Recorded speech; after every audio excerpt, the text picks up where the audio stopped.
Oh my gosh, this angle is so bad.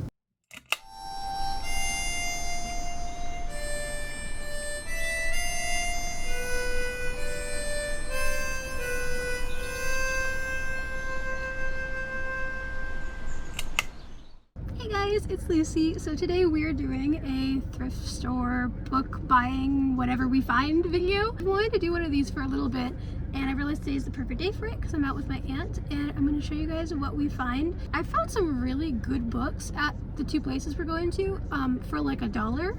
So I found thick hard covers for like $4. We're hoping we find stuff like that today. And yeah, I already got some stuff, but we're gonna go back in time and then I will tell you what I got at the end.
Whoa, this is $25? This is $25. Okay, Lucy, and it lights up. That's so cool. This, hey, no, it's fine. I think I want to get that because that's really cool. You need to get that.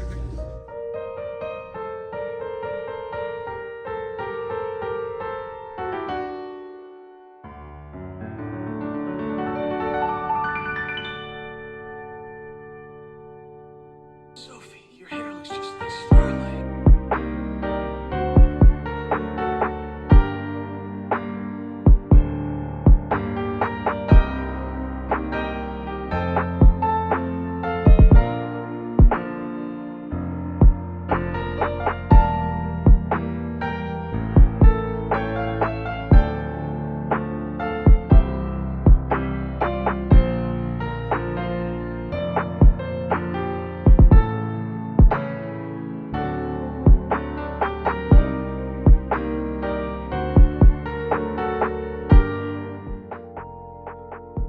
Okay, so we just got home and I'm going to show you guys everything later because my sister needs a nap and I need to go nap with her, but I will show you it all later, okay?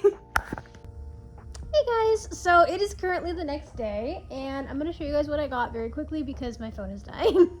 Maybe isn't the best time to film, but we're going to anyway. So first of all, I got the globe that I showed you guys in the video, and the reason I got it was because I had been looking at the antique store at a couple globes they had there and they were so beautiful and actually like really big, but they were like over $200, which was crazy, so I decided not to get those. But the thrift store we went to is so much cheaper, and I realized recently, or yesterday actually, I realized that the reason the antique store is so much more money probably is because they have to, like, the people who own the booths in the antique store have to make money, but then so do the owners of the whole establishment. My aunt made an offer on a lamp and they said they could only do 10% down because they have to also make a profit, which makes sense. It's so expensive compared to the thrift store. So I got the globe for $25, I believe. It was made between the 70s and the 90s, and the early 90s. And the reason I know that is because Hawaii is on it, which means it was a state, but the Soviet Union is also on it, which is crazy. So I think it was made in the 80s. I'm not really sure. I might have to find a way to like figure it out exactly, but that makes me a little scared to plug it in. So I don't think I'm going to be doing that. And then I got this ring, which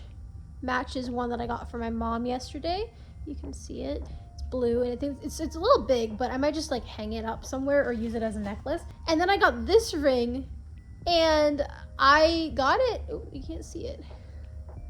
focus? Oh, there you go. It actually works. Hey, the hand thing works. People don't just do that for no reason. I got this ring because it looks so much like my character's wedding ring in the book that I'm writing, and so I really wanted to put it in my writing room. And then these were on sale, and I don't use these a lot usually for myself. Like, my mom has a lot of these that she'll put in my hair. She usually like loans me hers, but I don't actually own any.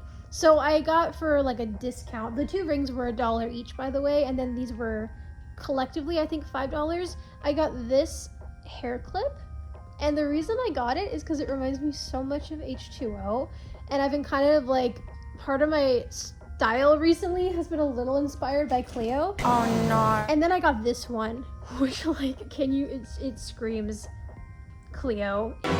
H2O vibes. I love this so much. It's so beautiful. It's really big too, which is nice. So now I'll show you what I got that was book related. Well, first of all, I got a free bookmark, which was really cool because they were just like handing them out, or like they had the bucket I showed you guys. So it's a Bible verse. And what's really cute about this is it says, may God, at the bottom it says, may God richly bless you. Valentine's Day 2007. Like, somebody actually at least like had at least this part of the bookmark for like 10, no, has it been 20 years since 2007? Oh gosh, it has. They ask you how you are, you just have to say that you're fine when you're not really fine. I was gonna say 10 years, but never mind. We're all slowly dying. Anyway, on to the books. So I got Teaching Shakespeare, the introduction and explaining. Basically, it's like kind of almost like a teacher's guide for teaching the subject of Shakespeare, but it puts it into this more, I think, understandable. It says essay questions, sample examinations, summaries and interpretations, teacher's approach to each play. I thought that sounded really interesting because I've been really liking Shakespeare recently and I'd love to understand him better, so I got this. And then I also got it's like a Spark Notes for Hamlet, and at first I'm like, I don't know if I really care that much to get this because I understand the play enough, but then when I looked in it, it said the impossibility of certainty, the complexity of action, the mystery of death, the nation as a diseased body. Like, it literally reminds me of the Last of Us book that I have, where it breaks it down into these like philosophical parts, and that's really interesting to me. It says misogyny, uncertainty, death, action. Like, it's all about like breaking it down but looking at it from like a philosophical lens, and I didn't realize that's what Spark Notes were, so that made me really interested, so I'm excited for that. And then I also got the basic guide to how to read music, which like I knew a very little bit of how to do that. Like in college I learned in musical theater for like 2 seconds and then I completely forgot again, so I thought it would be fun to also do that. Next I got Einstein's Dream, which is a book I've never heard about, but it's basically a fictional book about all of the dreams that Einstein was having, basically about all the different ways to like bend time, like imagining time going backwards and faster and like twisting it in ways, and like it was just all the complexities of time through his dreams, and it has a very dreamlike vibe and atmosphere to it, and I love that so much. I love books that are like very dreamy and whimsical and kind of like you don't always know, like, you know, the dream from reality or whatever. I don't know, I think that sounds cool, so I got this just out of curiosity because it genuinely sounded interesting. Oh, also, by the way, I think these were all $1. I can't remember, but I'm pretty sure these were all $1, and then this was also $1 because the place we went to is like especially cheap. Now I was gonna get the Hans Christian Andersen like entire collection, and I was gonna get Ready Player One and Sense and Sensibility. I was gonna get all of those books, and I had a whole stack, and it was gonna only be $10 at the end, but I've been shopping so much lately and I realized I didn't really need that many, so I decided to put most of them back, and I decided to only get 2 books that I really wanted. So I got Crime and Punishment, and honestly, I thought the subject matter in this was more of like a trigger for me than it actually is, and then I looked it up and it's not, so I really want to read this. This, $2. This thick book is $2, which is crazy, and I'm really excited to read this eventually. Probably not this year, but eventually. And then the last thing I got was Twilight for also $2, and here's the thing. I got the box set of this for $20 at the same place recently. I technically own 4 copies of this book now, but I really wanted a copy because 2 of them were like hardcovers that were with a whole set, and then the other one is a really nostalgic copy. It's like a little small mass market paperback that has like the movie cover on it that I got in Oregon, I think like 15 years ago, and so that one's really sentimental to me. I wanted one copy that was like big enough so I could actually read the pages, because the one I have is really small, but one that isn't a hardcover because I want to feel like I can kind of just enjoy it and not worry about messing it up or like ruining it. Like I want to just be able to like just bring it everywhere and read it, and eventually if we're gonna go on a trip to Oregon soon, I want to be able to bring it and just really enjoy reading it and not worrying about banging it up. And this one is ripped, so I didn't even see that till after I got it. But this copy is like the quintessential perfect copy. I love this like cover so much. I don't actually think I have this in hardcover, but not in paperback. I think I just broke a little bit of this. I didn't mean to do that. Black nail polish will help later. Sorry, I'm rushing because I have to go upstairs. So yeah, that's everything that I got. It was about, including the globe, I think I spent maybe like $40 on everything, maybe. But like the books themselves were probably like, I spent about $9 on all of these.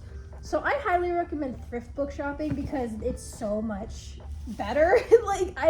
Same with thrift books. Like I can get most books. Granted, I do read ones that are older and not very popular, so that's part of it too. But I get books off of there for less than $7 sometimes like a few dollars with free shipping. You get free books a lot of the time. And then thrift stores in general, highly recommend. So yeah, thank you guys so much for watching, and I will see you next time. Bye.